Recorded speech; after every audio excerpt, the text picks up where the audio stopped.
Muito boa noite! Tá começando o nosso Sociedade em Ação. E, gente, tô muito feliz porque hoje a gente vai falar sobre história. E história sempre é um assunto que me instiga, assim. Desde que eu tava no ensino médio com a professora Angélica, quero mandar um beijo pra professora Angélica.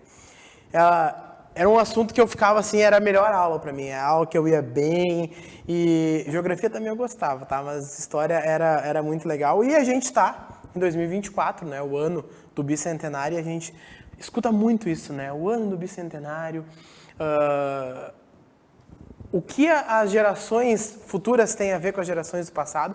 E é pensando nisso que eu decidi chamar uma pessoa aqui que eu tenho um carinho enorme. A gente estava namorando essa entrevista, tá? Porque teve vários contratempos. E eu estou muito feliz de receber hoje aqui o historiador Sandro Blume. Sandro, tem vários livros, a gente vai conversar isso ao longo do programa, mas eu queria primeiro te agradecer por ter aceito o convite de estar aqui com a gente para falar de história hoje. Muito obrigado. Não, realmente, me sinto lisonjeado e muito agradecido porque a gente, na verdade, já estava pretendendo fazer isso há mais tempo. Faz tempo já, né? Desde o ano passado, no final do ano. Mas fico muito contente essa valorização e essa ênfase que tu empresta ao momento, a esse ano tão especial, que é o ano do bicentenário, né? E jamais poderia, né, deixar de comparecer e contribuir, né?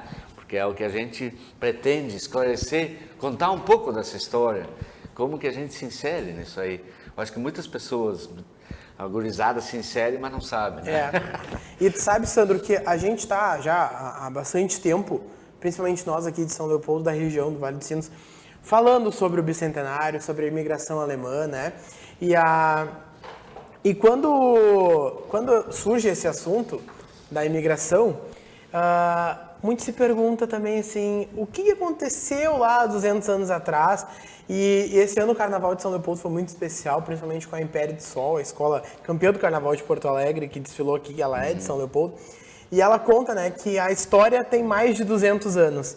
Vamos começar conversando sobre isso, assim. São Leopoldo não começou com a chegada dos alemães, né? Não, com certeza. Nós temos aqui uma diversidade étnica muito grande, que eram alemães, eram lusos, os portugueses, né? Índios, indígenas, né? E principalmente escravos africanos. Como que esses escravos estavam por aqui? Através da feitoria do linho cânhamo, né? Tu já deves ter ouvido falar. Então, com esse projeto, que era um projeto de iniciativa da coroa portuguesa, né? Porque eles tinham que colocar alguma coisa nessa região do Rio Grande do Sul, que era uma região de fronteiras muito instáveis.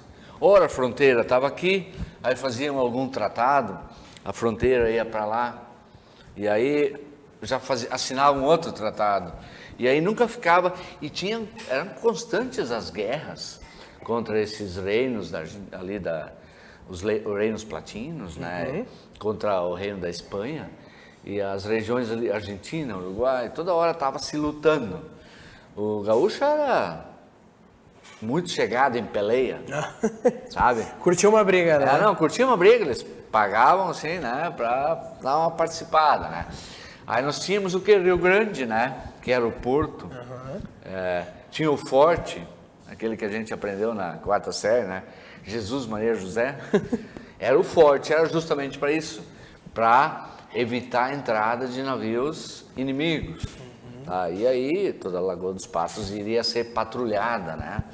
Então, nós temos em Canguçu uma feitoria que plantava linho, é uma planta, linho cânhamo. Essa planta tem uma fibra, tu extrai dessa fibra aí, um produto para fazer cordoaria para veleiro. Tanto as cordas para fazer as âncoras, como as velas dos veleiros, né? Que era tudo ao sabor do vento, né? Naquele tempo era assim, né? O vento que mandava, né? Vai para onde o vento for, né? Isso. Então, do linho se extraía essa fibra usada para confeccionar cordas e veleiros. Esse projeto está lá em Canguçu, perto de Pelotas, só que não funciona, não dá certo. Então a coroa portuguesa decide transferir aqui para a região de São Leopoldo. Eles fazem um estudo prévio, né? E aí ele vem ali no final dos anos de 1700. Vem para cá, se estabelece e no início até está tendo êxito, né? Tem escravos, quase 300 escravos, né? Que vêm do Rio de Janeiro para cá, mas eram escravos de propriedade da coroa, do rei português, tanto que eram escravos estatais, que não tinham dono fiscalizando, né? Aí a coisa que meio que desandou. Por quê? Era muito perto de Porto Alegre e eles tinham umas regras mais flexíveis também. Eles tinham que trabalhar alguns dias da semana no linho, na plantação, e nos outros dias eles podiam manter uma hortinha, uma plantação particular. Tocar a vida deles. Tocar a vida, e esse produto que eles escolhiam, eles iam vender lá em Porto Alegre. E aí já se aproximavam de outras pessoas. Escuta, como é que tá lá na feitoria? Tá bom? Como é que tá a tua vida? Pá, podia ser melhor. Eu vou ser o teu padrinho, sabe? Vem trabalhar comigo. Tu podia trabalhar mais uns dias, de repente, além de tu cuidar da tua horta, trabalhar lá na feitoria, tu podia arrumar um dia para ficar aqui com nós, aqui sempre está precisando do serviço e tal, né? E aí começou a criar alguns vícios, e aí desandou, lógico, aí daqui a pouco o pessoal ia lá trabalhar em Porto Alegre e já nem voltava mais, né? E assim, por lá. criava apadrinhamentos, aí tu vai ser padrinho do meu filho, filho do escravo, né? E aí, além disso, o gerenciamento foi mal também, desviaram, teve um diretor, que desviou ele vendeu até a semente do linho que ia ser plantado naquele ano. O cara conseguiu vender. E aí transformava tudo em dinheiro, algum implemento que tinha, fertilizante, o gerenciamento foi péssimo e a coisa degringolou também, sabe? Não deu certo, e aí que em 1800, uns 2 anos antes fecha, né? E em 1824, eles querendo continuar esse projeto, o Rio Grande do Sul precisa ser povoado, nós temos que trazer colonos e soldados, principalmente para proteger. Trazer o povo trabalhador. E soldados para proteger aquela parte do império, né? Sabe? Para pegar em armas. E também colonos para plantar alimentos, para alimentar esses soldados. E aí que vem, então, as primeiras levas de imigrantes alemães. O projeto inicial era trazer colonos e soldados. E muitas vezes lá na Alemanha eles não queriam que emigrassem soldados. Eles não viam com bons olhos. Porque eles iam perder soldados lá claro, também, iam perder e iam mandar para cá. A coisa estava meio... Major Schaefer foi um cara que foi mandado para lá pelo imperador para recrutar, angariar soldados, e alguns deles vêm disfarçados de colonos. E eles trazem o próprio armamento. Há mais de 200 anos atrás já tinha as falcatruas, né? Já tinha essas falcatruas de ludibriar, sabe? De esconder a veracidade dos fatos, né? Do que estava acontecendo. Uma coisa tão atual, né? Hoje em dia a gente vive muito isso também. Sim. Depois até eles descobrem lá. Porque a primeira leva que vem para cá, tu acreditas que não é do Hunsrück, que é a grande maioria que viria depois. Eu sou descendente do Palatinado, né? Os meus ancestrais, mas os primeiros que vêm lá do norte, de Hamburgo, Hannover, Hessen, sabe? E eram os bons soldados, porque eles participaram naquelas guerras lá, as guerras dinamarquesas, porque era na divisa com a Dinamarca quase. E a gente fala de corda, e a gente vê hoje São Leopoldo tem a cordoaria histórica aqui, mantendo também as tradições de 200 anos atrás, né? Que a gente era aqui, onde tudo começou, né? O linho cânhamo ali para fazer as cordas, e hoje a gente vê tão atual também, né? Isso que faziam há 200 anos atrás, a gente ainda conseguia acompanhar aqui, né? Sim, verdade é que os navios realmente tudo era a base de corda, né? Sabe aquele negócio de lançar âncoras? Aí eu tirava a âncora pro mar. E aquilo era uma corda que era, né? Para amarrar o navio, né? E para segurar a âncora.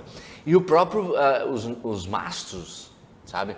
as velas eram feitas com essa fibra também. E Sandro, quando a gente fala da chegada em 1824 dos primeiros imigrantes aqui em São Leopoldo, tem um estudo que não chegaram primeiro aqui em São Leopoldo. Hoje, claro, nós somos, por uma lei, berço da colonização alemã do Brasil, né, São Leopoldo, mas chegaram em outros lugares antes daqui, né? Nova Friburgo é uma das cidades que chegou primeiro do que em São Leopoldo, né? Sim, é que os navios saíram lá da Alemanha.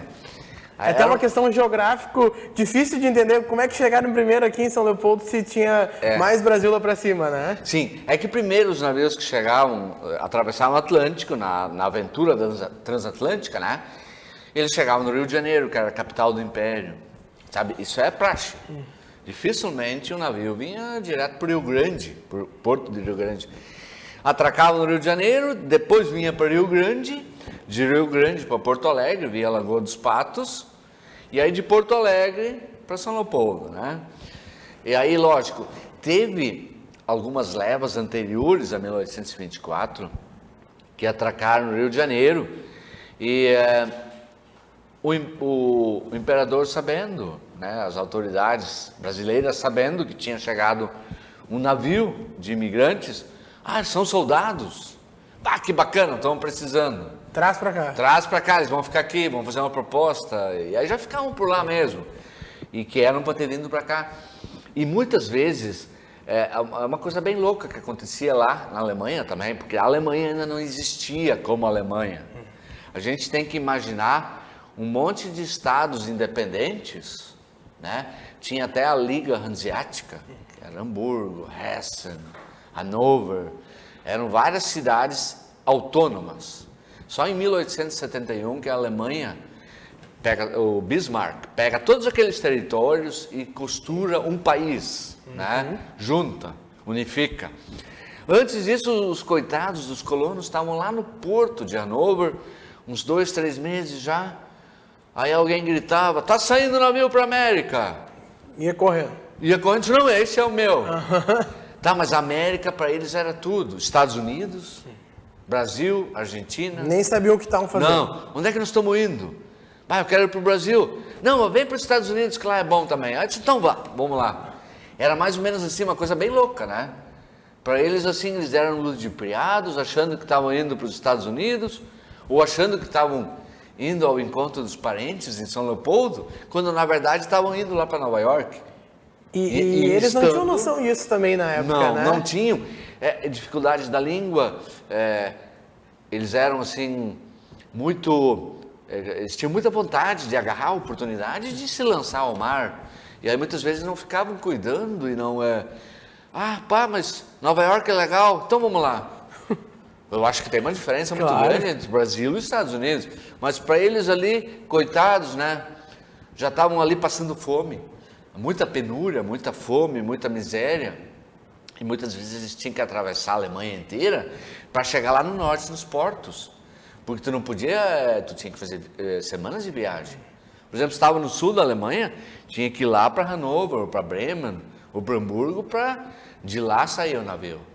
Entendeu? Porque hoje a gente, 14, 16 horas, tu chega na Alemanha de avião, né? Sim, sim. Nem se compara com a viagem que eles faziam para chegar até a América, né? Era uma viagem, tanto que a despedida lá... Quantos dias, mais ou menos, dava? Olha, variava muito dos primórdios, nas primeiras levas, que levava mais de 60 dias, né? 90. Conforme se pegasse alguma calmaria no oceano, podia levar até 80 dias, 70. Depois foi diminuindo, né? 30 dias, 40, né? E eles viviam do que nesses 40 dias? Aí eles viviam, traziam em barris a comida. Tá? E é que uma viagem dessas, assim, no momento que tu embarcava dentro do navio, tu ficava sob as ordens do capitão. E o capitão tinha poderes de vida e morte sobre a tripulação e sobre os passageiros, né? Era uma coisa muito louca isso, sabe? Tu não ter mais quem vai mandar em ti, quem vai ser o teu pai, o teu chefe, naquele momento vai ser o capitão. E ele uma pessoa que tu nunca viu na vida, né? Uma pessoa que tu nunca viu na vida, e ele vai ditar as normas para ti. É tanto de comida, é tanto de ração diária de comida, vocês podem se divertir dessa forma, tal hora é hora de dormir, os mortos, os doentes, se dá para tratar, vamos tratar, senão vão ser lançados ao mar. Teve muitos levantes e rebeliões nos navios, teve muito capitão que racionou comida, e depois quando chegava, por exemplo, no Rio de Janeiro, vendia aquela comida, ou em algum outro lugar do mundo, né? Só tem uma... A corrupção já começava aí, né? Isso, tinha corrupção dentro do navio. Tem arroz, tem trigo. Tô com 4 barril de trigo aí, não quer comprar? Tá, mas de que forma que ele tinha? Porque ele racionou, as pessoas não podiam comer, né? Ele escondia, desviava. E ele que mandava, né? Ele que mandava. Tanto que teve 5 pessoas que foram fuziladas ainda em 1824, eu acho que foi na terceira leva, que o pessoal se rebelou, foi julgado, condenado a chibatadas, né? Apanhou, e aí foram presos, mas conseguiram se soltar e prepararam outro levante, e aí o capitão não teve mais alternativa a não ser pedir a condenação à morte. Aí foi formado um conselho provisório ali no navio. Só tu quer participar? Pá, o fulano também, vamos julgar os amigos do capitão aí. Vamos julgar esses 5 caras aí. Aí disse, não, beleza, já tô votando pela morte. Pena de morte. Aí, então tá decidido. Foram fuzilados e lançados ao mar, né? E esse fato depois foi narrado, e aí Hamburgo, desses estados independentes, aproveitou essa situação que aconteceu e começou a questionar. Pô, mas como? Quem é que era o capitão? Ele era prussiano. Opa! O cara era prussiano e sentenciou à morte cidadãos hamburgueses, sabe? Aí já criou uma intriga internacional. E eles tinham esse controle, assim, de... o Sandro e o William saíram daqui e o Vitor saiu de lá. Como é que era esse controle? Segura, que eu vou chamar um rápido comercial e na volta eu quero ver o Sandro me respondendo se o pessoal lá da Alemanha tinha esse controle para saber quem é que estava vindo, quem é que estava voltando. A gente vai para um rápido comercial e volta daqui a pouquinho.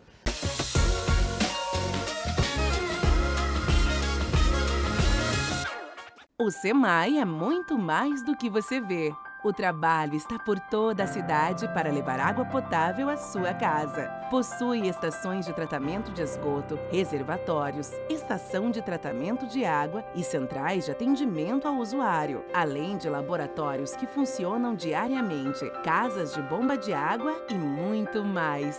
Uma estrutura completa para entregar o melhor para você. SEMAI, Patrimônio de São Leopoldo.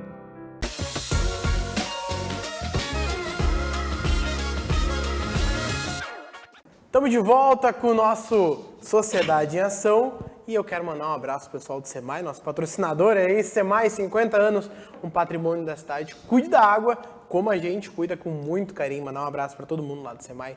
Jason, Chico, Dig, Carol, a galera toda que está sempre nos acompanhando. No nosso primeiro bloco aqui, instiguei o Sandro. Sandro, eles tinham um controle assim para saber quem é que está indo, para onde está indo, o que vai acontecer com essa pessoa, ou não, entra nesse barco aí, só Deus sabe o que vai acontecer a hora que o barco parar. Não tinha controle, tinha tanto de saída lá, quanto de entrada aqui no Brasil. Aí nós temos por isso que os barcos vinham para o Rio de Janeiro, que é a capital do Império, e lá eles tinham um controle alfandegário também, o setor de imigração, né? E lá tinha o setor de emigração. E muitos estados, variava muito a lei. Alguns estados tu tinha que assinar um termo de rescisão, de abandono. Estou abandonando a minha pátria para nunca mais voltar, de modo que não exigirei nada de vocês futuramente. E aí nós temos aquelas situações mais dramáticas de Mecklenburgo, por exemplo, que era um estado independente, que o Major Schaefer foi para lá, o agente do Império Brasileiro, recrutar pessoas que quisessem vir para cá. Ele disse, eu não sei se alguém vai querer emigrar, mas nós temos as nossas prisões cheias de gente. Tu não tá afim de levar essa galera aí pro Brasil? E aí realmente foi isso que aconteceu. Eles esvaziaram as prisões, as cadeias de Mecklenburg e mandaram esse pessoal aqui pro Brasil. Eles tinham que assinar um termo de que, ao sair da prisão, direto para o navio, sabe? Para não ter nenhum ônus com eles lá, nenhuma despesa. Quem estava se comprometendo a partir daquele momento em assumir despesas e ônus era o Império Brasileiro. E aí nós temos, quem que estava nas prisões? Ladrão de cavalo. A Alemanha era muito rigorosa naquele tempo e era um período que se passava fome. Aí tinha muito pedinte, muito mendigo pelas ruas, que era recolhido. A ociosidade demasiada era um crime. Desculpa, o que tu trabalha? Não, mano, Tô de boa na lagoa aqui. Tô de boa aqui, eu pego almoço ali, janto ali, ganho Tá preso. Ah, não, tá preso, Vagabundo. tu não trabalha, vagabundo. E aí vai pra cadeia. E aí teve até o caso de incendiários, que naquela época era uma forma de se rebelar contra o patrão, era tu botar fogo na casa. Que loucura, né? Esse era um crime bem grave, né? Sabe? Esses eram crimes gravíssimos. E iam pra cadeia. Assassinos, geralmente, esse tipo não podia emigrar. Mas ele segurava, mas nós temos uma gama de... E muito se escuta que essas levas que vinham pra cá eram de prostitutas, ladrões, presos, né? Isso, prostitutas também. O que não era bom pra eles mandavam pra cá. Esses eram os mecklenburgueses. E a gente encontra sobrenomes do mais alto gabarito. Donos de empresas aqui de São Leopoldo, no Hamburgo. Gente, assim, de família tradicional, mas que as famílias eram... Os primeiros que vieram eram mecklenburgueses, né? Sabe? Mas isso não convém discutir, né? Claro, mas é bom a gente falar, Pula porque essa. hoje a família que é muito bem sucedida começou, talvez, com uma sim. pessoa que estava presa, uma prostituta, né? E é a história viva contando Gente isso, que né? passava fome e que foi recolhida à prisão. O crime foi não ter oportunidade lá em Mecklemburgo, né? Que era um estado independente. E que depois todos eles se juntam e formam a Alemanha. Né? E se tu parar para pensar também, a vinda para cá era uma nova oportunidade para eles, né? Imagina o cara que estava ocioso lá, o vagabundo, né, para o governo de lá, vindo para cá, um monte de coisa para fazer aqui. Era uma nova oportunidade para ele estar aqui, para poder trabalhar novamente. A própria prostituta ali, ou já casavam no navio. Exatamente, já vinha com a família pronta, né? Sim. Então era uma nova oportunidade para eles se reinventar aqui, porque aqui ninguém ia julgar eles, que eles estavam presos lá, porque ninguém sabia também, né? Não, teve muita morte, casamento, nascimentos que ocorreram dentro dos navios. Imagina, né? Mais de 60 dias de viagem, acontece muita coisa no navio. E são muitos dias, muita suscetibilidade a doenças, sabe? Eles não têm contato com vitamina C. E aí sempre aquela brisa do mar, né?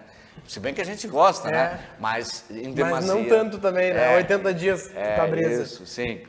E o que acontece? Eles assinam uma papelada lá renunciando à cidadania e abraçam um outro país, o Brasil, né? E aí eles ficam por aqui e aqui são distribuídos para São Leopoldo, para Torres. Lá nas missões foi feito um projeto também de assentar esse pessoal. Eles chegam aqui, ganham terra, implementos, sementes e tudo isso. Mas tem que trabalhar. Tem que trabalhar. É que lá na Alemanha a saída representava uma despedida eterna. Por exemplo, se um irmão ia para o Brasil, né, a família se despedia como se estivesse num velório, assim, sendo sepultado. Era um adeus eterno, né? Até porque era muito difícil vir para cá, né? Sim, vir para cá ou voltar para lá. Alguns, assim, que tinham mais condições de estudo, que eram mais atilados intelectualmente, ou que tivessem condições financeiras melhores, escreviam cartas, recebiam, tem muita carta, que foi para lá e vinha de lá para cá, né? Muitas cartas eram trocadas, mas a maioria lá no interior não tinha condições para isso, e a despedida foi eterna. Eu sei que dos meus antepassados, Blume, nunca se escreveu uma carta para a Alemanha e não se recebeu nada de lá também. Eu não sei o que houve com o meu tio trisavô? Isso é um momento para nós ver onde é que... Pode ser que ele tacou fogo na casa do patrão e tu nem sabe, né? Onde é que andam os meus parentes na Alemanha? É, exatamente. Sandra, e tu falando de gravidez, tem até, eu lembro de escutar que na primeira leva que chegou aqui em São Leopoldo, tinha uma moça grávida, né? Chegou uma criança aqui também, né? Sim, que nasceu no navio. Teve 2 pessoas que faleceram, inclusive a esposa de um dos imigrantes. Veio o pai com os filhos, 3 filhos. A mãe faleceu na viagem. E, obviamente, né, os corpos eram lançados ao mar, né? E aí, muitas vezes saía com um número X lá da Alemanha e vinha com esse mesmo número, mas tinham nascido crianças e tinham falecido pessoas na travessia, né, do Oceano Atlântico. E na primeira leva eram mais ou menos 43 pessoas que chegaram lá. 43 pessoas. Alguns dizem 39. Foi a primeira leva que chegou em 25 de julho de 1824. Aqui no Rio de Sinos, pertinho da gente aqui. Sim, Rio de Janeiro, depois Rio Grande, Porto Alegre, São Leopoldo. E aí eles se instalavam na sede dessa feitoria que nós falamos antes, né? Que era uma casa que existe ainda, né? Tá caindo lá, tá meio precário, mas... Mas tá lá. Tá lá. Lógico, não ficava todo mundo ali dentro daquela casa. Eles se abrigavam em choupanas ao redor ali, né? Eram casinhas assim bem simples, né? De pau a pique, com tijolinho, umas pedras, umas folhas de O coqueiro. Café Colonial lá da Lomba, não sei se teve a oportunidade de ir lá visitar.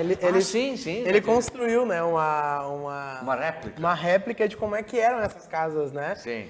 E Sandro, essas famílias que chegaram, hoje a gente consegue ver muitas coisas que eles construíram na época que até hoje está de pé. Aí a gente conversava antes aqui que o Instituto Rio Branco é um dos exemplos, a Igreja do Relógio ali também, né? É o passado se misturando com o presente e indo para o futuro, né?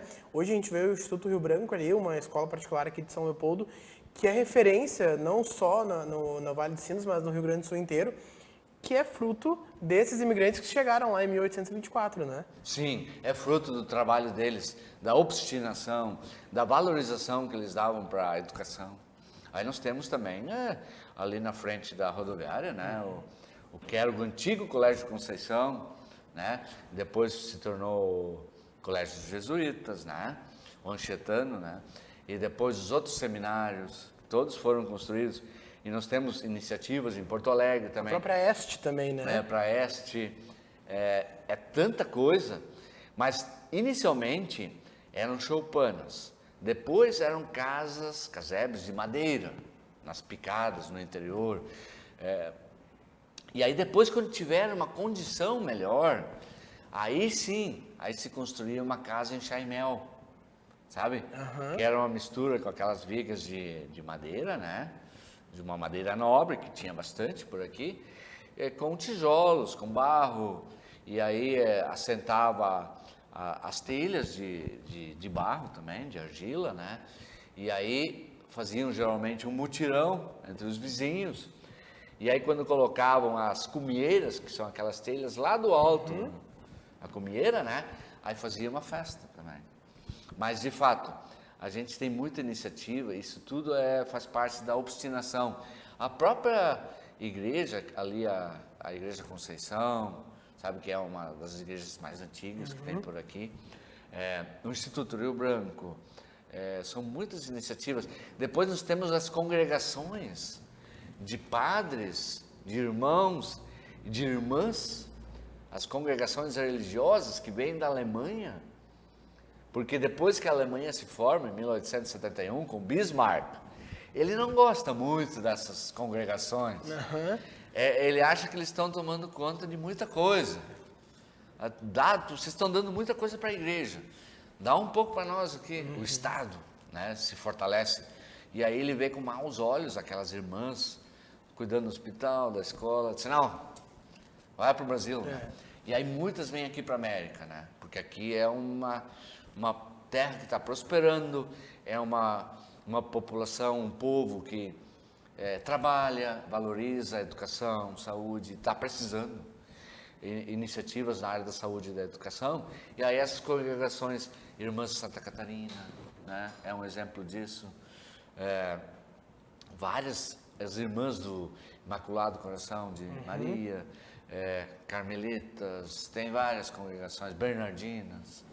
Sandro, a gente entrou já no assunto quando a gente começou a conversar e eu esqueci totalmente, assim, até porque hoje eu estou mais aqui como espectador do que apresentador, de te apresentar. Então conta pra galera que está nos assistindo, quem é Sandro Blume, assim, da onde que surgiu o Sandro e o porquê dessa vontade de conhecer a história, de escrever os seus livros também. Quem é o Sandro Blume? Sim, o Sandro Blume nasceu lá no Morro Reuter, na Picada São Paulo. Na época pertencia a 2 irmãos. A gente morava do lado da BR-116, lá no interior. O pessoal muitas vezes nem conhecia 2 irmãos no Hamburgo, São Leopoldo direito, mas eu já conhecia Porto Alegre. Por quê? Porque tem um pessoal de lá que levava batata, cebola, verduras, frutas para Porto Alegre na Ceasa. Tanto que, uma vez por semana, o meu pai cruzava São Leopoldo, Rio dos Sinos, para ir para Porto Alegre. E tu junto? Sim, eu junto, olhava o rio ali. Tu vê, o Rio Feitorinho dos Irmãos é pequeno. Depois já tem o rio maior, que é o Rio dos Sinos de São Leopoldo. Aí a gente se espichava para olhar o rio. E aí depois tinha o Rio Gravataí, que hoje nem se enxerga mais, mas é um pouco antes de Porto Alegre ali, eu não sei se ele... Deve estar ali ainda, né? Está escondido, mas está ali. E aí eu enxergava aquelas bolas ali em Esteio, que era expoindo, aquelas bolas gigantes. Pá, aquilo me fascinava. E a gente ia para Porto Alegre, e lógico, tu cria um gosto, né, pela história, de saber quem eram os teus antepassados, teus ancestrais, e aí tu junta isso e tu quer descobrir da onde que tu veio, como que era antigamente. E eu juntava muito jornal também, sabe? Eu juntava assim os antigos jornais do meu bisavô, aqueles quadros do imperador da Alemanha. Aí eu pensava, mas eles tinham tão pouco espaço dentro do baú de trazer roupa. Como é que traziam tudo isso, né? Traziam ainda um quadro do imperador, que ocupava, podia ter trazido uns 7 ou 8 casacos no lugar, né? E aí, mas o quadro, e aí eles tinham essa veneração tão grande pelo imperador deles, que era quase um deus. E aí eu comecei a refletir, eu pensei, mas eu tenho que ir mais a fundo nessa história aí. Ver de onde é se esse pessoal era louco ou não, né? E daí surgiu o Sandro. Sim, e aí eu comecei, logo assim que eu tive a oportunidade, entrei na Unicinos, né? Para fazer história, a graduação. Entrei em 96, 2, na Unicinos. Na verdade, eu sou uma cria de São Leopoldo, a partir de então. Fiz depois graduação, especializações, mestrado, tudo na Unicinos, né? Sabe? Foi assim, era a minha paixão. Cara, essa BR aí, eu trabalhava no Hamburgo, né? Cruzava toda noite, no Hamburgo São Leopoldo, sabe? Primeiro eu ia de ônibus, depois comecei a ir de carro, quando deu uma melhorada, né? E muitos anos, São Leopoldo, a Unicinos ali, é meu mundo, né? Sandro, a gente conversou aqui, já foi um programa e a gente não conversou sobre os teus livros. E é por isso que eu quero convidar quem está nos assistindo aqui para ficar com a gente na semana que vem. Tem a parte 2 desse nosso programa que a gente vai falar sobre os livros do Sandro, escritor. O Sandro fala muito sobre saúde, doença e morte. A morte que é um tabu hoje para nós, não era para os alemães de antigamente. A gente vai conversar sobre isso. Sandro, fica comigo até a semana que vem. Vai ficar sentadinho comigo aqui, uma semana no estúdio da Vale. A gente volta na próxima terça-feira para continuar a parte 2 desse nosso programa sobre história, sobre os alemães, em comemoração, né, aos 200 anos. Então, fica aí que a gente volta na semana que vem. Um beijo para vocês e agora tá no ar aí, daqui a pouquinho, Estação Hamburgo. Valeu!